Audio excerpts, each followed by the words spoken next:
Well, I think for any head coach, it's that part's kind of past us. The press release, all that is kind of now moved beyond. So it's the really just hitting the ground running and, getting, being able to reach out to the community, reach out to players. We had obviously players at the press release that are expressing interest and just trying to really work to kind of collaborate what that player pool list is going to look like for that selection process. And the excitement really was just the energy that I saw today from everyone that was there and listening to Chris and Joe and just the passion that everybody's had behind this.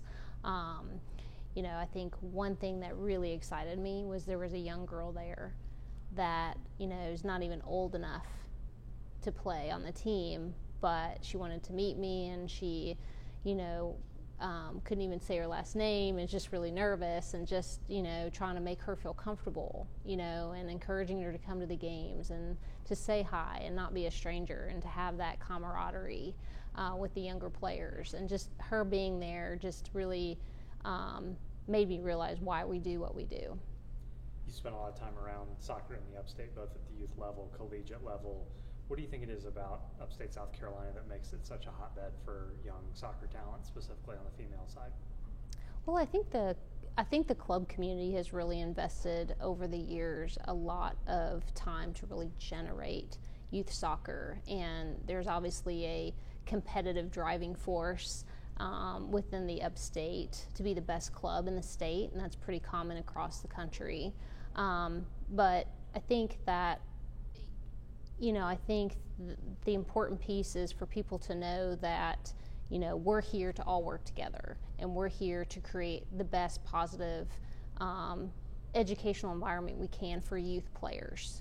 We want them to enjoy the game because they grew up at some point. Something triggered the love of the game in them, and I think it's important that we all work together as a community. We all work together within the club system and with the academy program to really dive in to allow these players to have the best opportunity possible to grow in the game.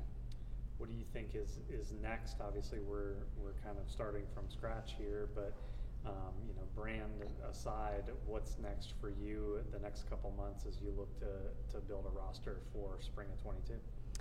The next couple of months, we will obviously I'll be reaching out to colleges, those relationships that I've had, and trying to open some new relationships, reaching out to high school coaches and trying to create relationships with them, because I know their season's right around the corner.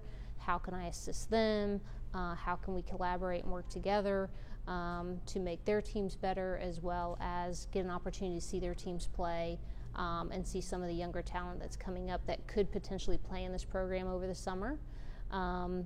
And the other side is obviously getting the schedule together and getting the logistics and getting kind of that operational foundation put in place once the league gives us what our schedule is going to look like.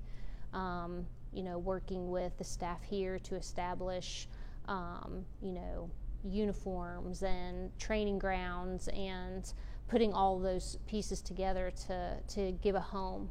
We want a place for where these women will feel like they have a home that they can come to and they can train, and they can leave their college programs and pick up where they left off and continue to enjoy what they're doing and meet new friendships and have new friendships.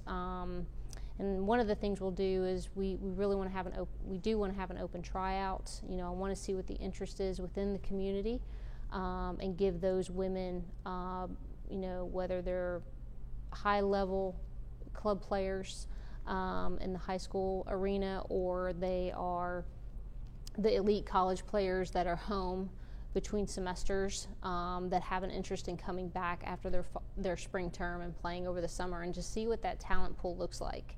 I'm not a closed-minded person. I want to try to keep an open mind, because we are limited in roster spots, but give everybody an opportunity to showcase themselves.